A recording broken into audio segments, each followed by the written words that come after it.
अद्यत्वे संस्कृतभाषायाः व्याप्तिः वर्धमाना वर्तते। देशविदेशेषु बहवः संस्कृतासक्ताः सञ्जायमानाः दृश्यन्ते।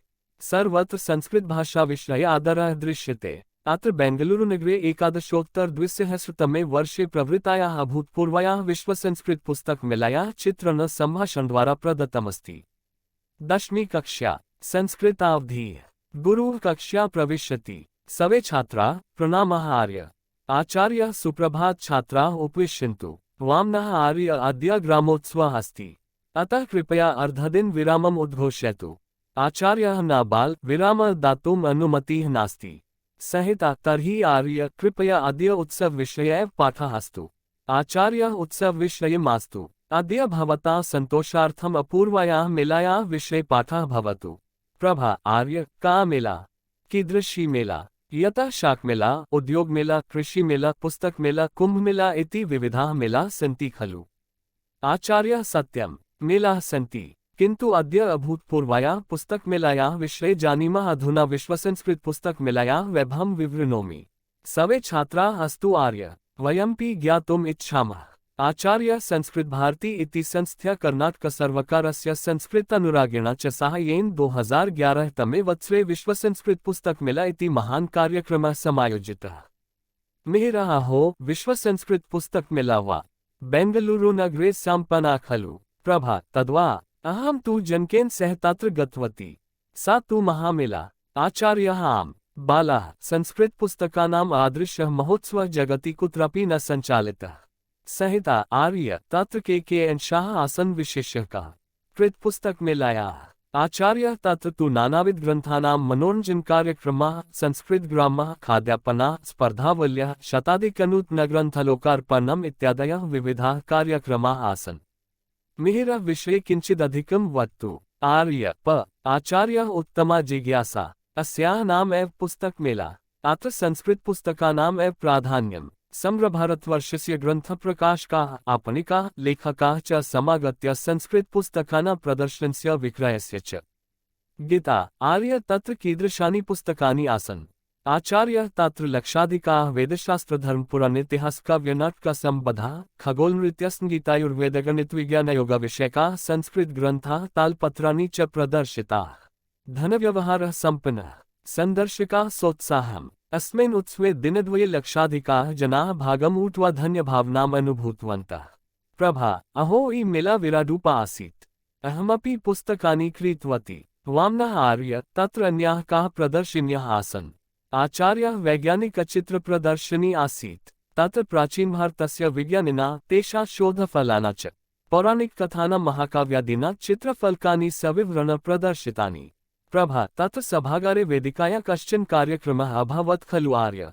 आचार्यः सत्यं वत्से। तत्र काव्यशास्त्रादीना चिन्तनगोष्ठ्यः, विद्वत्सम्माननम्, अभ्यागतानां भाषणानि, नूतनग्रन्थानां लोकार्पणं च अभवन्। संहिता आर्य किन् प्रतिसायं मनोरञ्जनकार्यक्रमाः आसन्? आचार्यः आम् प्रतिसायं विश्वप्रसिद्धकलाविद्भिः गीतानि, नृत्यानि, रूपकाणि, सङ्गीतरसमञ्जरी च वेदिकायां प्रदर्शितानि। प्रभा अन्यत्र कश्चन ग्रामसदृशः परिसरः सर्वान् आकर्षयन् आसीत् खल्वार्य? आचार्यः आम् सम्राया बहुजनाकृष्टस्थान् तु संस्कृतग्रामः। एकस्मिन् भागे सम्रग्रामपरिसरः निर्मितः आसीत्। तत्र पाठशाला, द्विचक्रिका समीकरणापणः, पत्रालयः, जलपनकेन्द्रं, ज्योतिषकेन्द्रम् इत्यादीनि अवर्तन्। ग्राममार्गे वीथिनाटकमपि प्रचलत्। संस्कृतग्रामे सर्वे जनाः संस्कृतभाषया एव व्यवहरन्तः आसन्। कश्चन संस्कृतज्ञः साभिने गायन् नृत्यति स्म। सन्दर्शकाः अपि तम् अनुसरन्तः गायन्तः नृत्यन्ति स्म।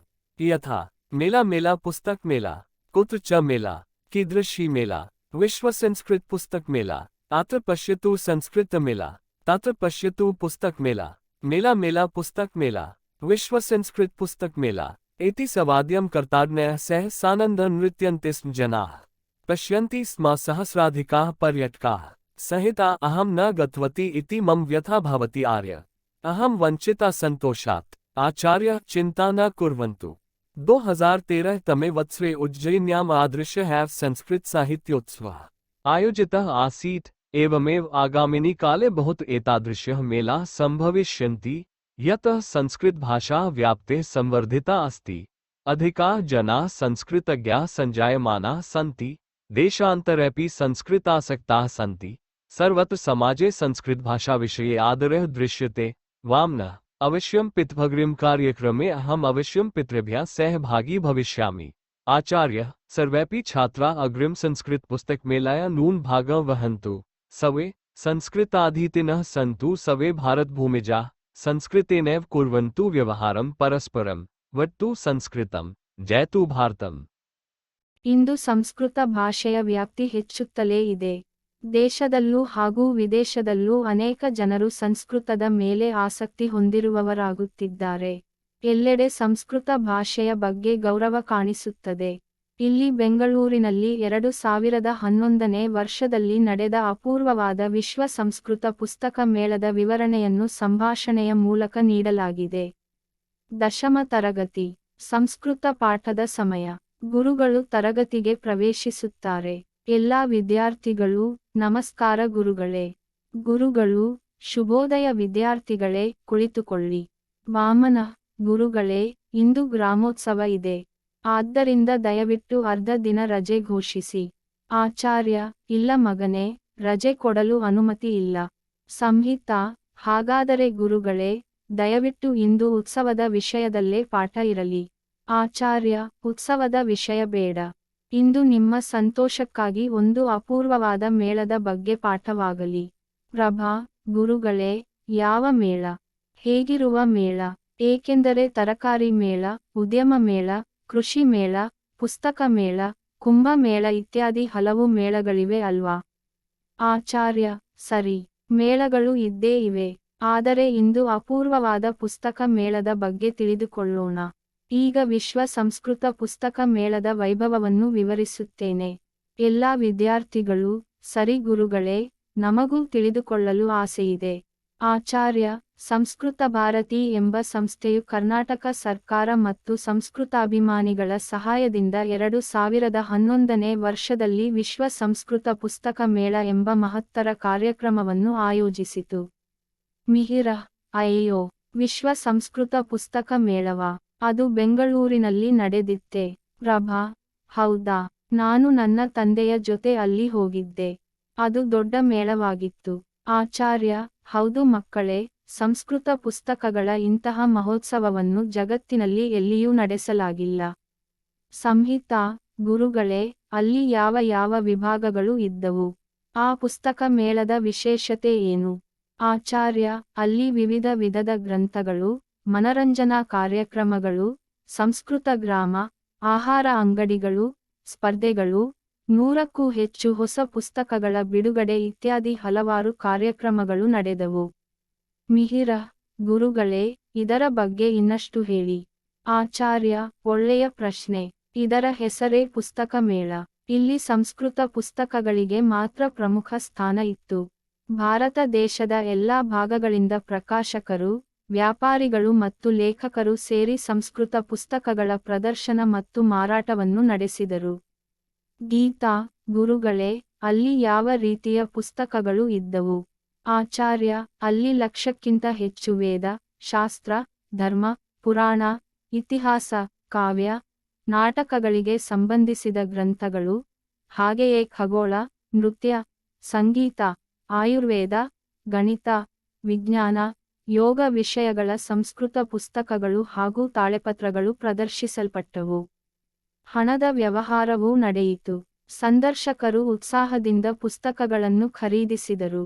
ಈ ಉತ್ಸವದಲ್ಲಿ 2 ದಿನಗಳಲ್ಲಿ 1,00,000ಕ್ಕೂ ಹೆಚ್ಚು ಜನರು ಭಾಗವಹಿಸಿ ಸಂತೋಷವನ್ನು ಅನುಭವಿಸಿದರು.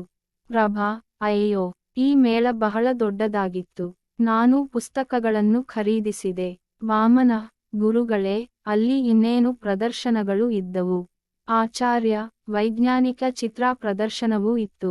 ಅಲ್ಲಿ ಪ್ರಾಚೀನ ಭಾರತದ ವಿಜ್ಞಾನಿಗಳು ಮತ್ತು ಅವರ ಸಂಶೋಧನೆಗಳ ಫಲಿತಾಂಶಗಳನ್ನು ಪ್ರದರ್ಶಿಸಲಾಯಿತು. ಪೌರಾಣಿಕ ಕಥೆಗಳು ಮತ್ತು ಮಹಾಕಾವ್ಯಗಳ ಚಿತ್ರ ಫಲಕಗಳನ್ನು ವಿವರಗಳೊಂದಿಗೆ ಪ್ರದರ್ಶಿಸಲಾಯಿತು. ಪ್ರಭಾ: ಗುರುಗಳೇ, ಅಲ್ಲಿ ಸಭಾಂಗಣದಲ್ಲಿ ವೇದಿಕೆಯಲ್ಲಿ ಯಾವುದಾದರೂ ಕಾರ್ಯಕ್ರಮ ನಡೆದಿತ್ತೆ? ಆಚಾರ್ಯ: ಹೌದು ಮಗಳು. ಅಲ್ಲಿ ಕಾವ್ಯ, ಶಾಸ್ತ್ರ ಇತ್ಯಾದಿಗಳ ಬಗ್ಗೆ ಚರ್ಚಾ ಸಭೆಗಳು, ಪಂಡಿತರ ಸನ್ಮಾನ, ಅತಿಥಿಗಳ ಭಾಷಣಗಳು ಹಾಗೂ ಹೊಸ ಪುಸ್ತಕಗಳ ಬಿಡುಗಡೆ ಕಾರ್ಯಕ್ರಮಗಳು ನಡೆದವು. ಸಂಹಿತಾ, ಗುರುಗಳೇ, ಪ್ರತಿದಿನ ಸಂಜೆ ಮನರಂಜನಾ ಕಾರ್ಯಕ್ರಮಗಳು ನಡೆದವೆಯೇ? ಆಚಾರ್ಯ: ಹೌದು. ಪ್ರತಿ ಸಂಜೆ ವಿಶ್ವಪ್ರಸಿದ್ಧ ಕಲಾವಿದರಿಂದ ಹಾಡುಗಳು, ನೃತ್ಯಗಳು, ನಾಟಕಗಳು ಮತ್ತು ಸಂಗೀತ ಕಾರ್ಯಕ್ರಮಗಳು ವೇದಿಕೆಯಲ್ಲಿ ಪ್ರದರ್ಶಿಸಲ್ಪಟ್ಟವು. ಪ್ರಭಾ: ಇನ್ನೂ ಬೇರೆಡೆ ಒಂದು ಗ್ರಾಮ ಮಾದರಿಯ ಸ್ಥಳ ಎಲ್ಲರನ್ನೂ ಆಕರ್ಷಿಸುತ್ತಿತ್ತು ಅಲ್ಲವೇ ಗುರುಗಳೇ? ಆಚಾರ್ಯ: ಹೌದು. ಎಲ್ಲರನ್ನೂ ಹೆಚ್ಚು ಆಕರ್ಷಿಸಿದ ಸ್ಥಳ ಸಂಸ್ಕೃತ ಗ್ರಾಮವಾಗಿತ್ತು. ಒಂದು ಭಾಗದಲ್ಲಿ ಸಂಪೂರ್ಣ ಗ್ರಾಮ ಪರಿಸರವನ್ನು ನಿರ್ಮಿಸಲಾಗಿತ್ತು. ಅಲ್ಲಿ ಪಾಠಶಾಲೆ, ಸೈಕಲ್ ದುರಸ್ತಿ ಅಂಗಡಿ, ಪತ್ರಾಲಯ, ಸಂಭಾಷಣಾ ಕೇಂದ್ರ, ಜ್ಯೋತಿಷ್ಯ ಕೇಂದ್ರ ಇತ್ಯಾದಿಗಳು ಇದ್ದವು.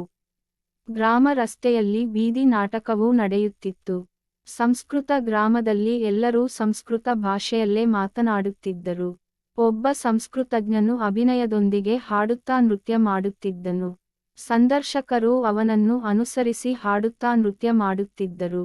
ಮೇಳ ಪುಸ್ತಕ ಮೇಳ. ಎಲ್ಲಿ ಮೇಳ? ಹೇಗಿರುವ ಮೇಳ? ಇದು ವಿಶ್ವ ಸಂಸ್ಕೃತ ಪುಸ್ತಕ ಮೇಳ. ಇಲ್ಲಿ ನೋಡಿ ಸಂಸ್ಕೃತ ಮೇಳ, ಅಲ್ಲಿ ನೋಡಿ ಪುಸ್ತಕ ಮೇಳ. ಮೇಳ ಪುಸ್ತಕ ಮೇಳ. ಇದು ವಿಶ್ವ ಸಂಸ್ಕೃತ ಪುಸ್ತಕ ಮೇಳ. ಹೀಗೆ ಸಂಗೀತದೊಂದಿಗೆ ಕೈತಟ್ಟುತ್ತಾ ಸಂತೋಷದಿಂದ ಜನರು ನೃತ್ಯ ಮಾಡುತ್ತಿದ್ದರು. 1000ಕ್ಕೂ ಹೆಚ್ಚು ಪ್ರವಾಸಿಗರು ಅದನ್ನು ನೋಡುತ್ತಿದ್ದರು.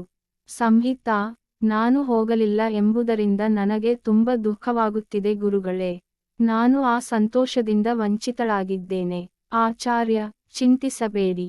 2013ನೇ ವರ್ಷದಲ್ಲಿ ಉಜ್ಜಯಿನಿಯಲ್ಲಿ ಇಂತಹ ಸಂಸ್ಕೃತ ಸಾಹಿತ್ಯೋತ್ಸವವನ್ನು ಆಯೋಜಿಸಲಾಗಿತ್ತು. ಮುಂದಿನ ಕಾಲದಲ್ಲಿಯೂ ಇಂತಹ ಮೇಳಗಳು ಹಲವೆಡೆ ನಡೆಯುತ್ತವೆ. ಏಕೆಂದರೆ ಸಂಸ್ಕೃತ ಭಾಷೆಯ ವ್ಯಾಪ್ತಿ ಹೆಚ್ಚುತ್ತಿದೆ. ಹೆಚ್ಚು ಜನರು ಸಂಸ್ಕೃತವನ್ನು ಕಲಿಯುತ್ತಿದ್ದಾರೆ. ವಿದೇಶಗಳಲ್ಲಿಯೂ ಸಂಸ್ಕೃತಾಭಿಮಾನಿಗಳು ಇದ್ದಾರೆ. ಎಲ್ಲೆಡೆ ಸಂಸ್ಕೃತ ಭಾಷೆಗೆ ಗೌರವ ಇದೆ. ವಾಮನ: ಖಂಡಿತವಾಗಿಯೂ ಮುಂದಿನ ಕಾರ್ಯಕ್ರಮದಲ್ಲಿ ನಾನು ನನ್ನ ತಂದೆ ತಾಯಿಯೊಂದಿಗೆ ಭಾಗವಹಿಸುತ್ತೇನೆ. ಆಚಾರ್ಯ: ಎಲ್ಲಾ ವಿದ್ಯಾರ್ಥಿಗಳು ಮುಂದಿನ ಸಂಸ್ಕೃತ ಪುಸ್ತಕ ಮೇಳದಲ್ಲಿ ತಪ್ಪದೆ ಭಾಗವಹಿಸಬೇಕು. ಎಲ್ಲರೂ, ಭಾರತದ ಎಲ್ಲಾ ಜನರೂ ಸಂಸ್ಕೃತವನ್ನು ಕಲಿಯುವವರಾಗಿರಲಿ. ಎಲ್ಲರೂ ಪರಸ್ಪರ ಸಂಸ್ಕೃತದಲ್ಲೇ ಮಾತುಕತೆ ಮಾಡಲಿ. ಸಂಸ್ಕೃತವನ್ನು ಮಾತನಾಡಿರಿ. ಭಾರತಕ್ಕೆ ಜಯವಾಗಲಿ. Dear students, if you found this lesson helpful, please share the video with your friends so they can learn too. Subscribe to our channel for simple, clear, and complete explanations of every lesson in an easy to understand way. Don't forget to like, comment, and share your feedback. Your support inspires us to create more quality educational videos. Keep learning and build your confidence every day. Hit the subscribe button and press the bell icon to get instant updates on our latest lessons.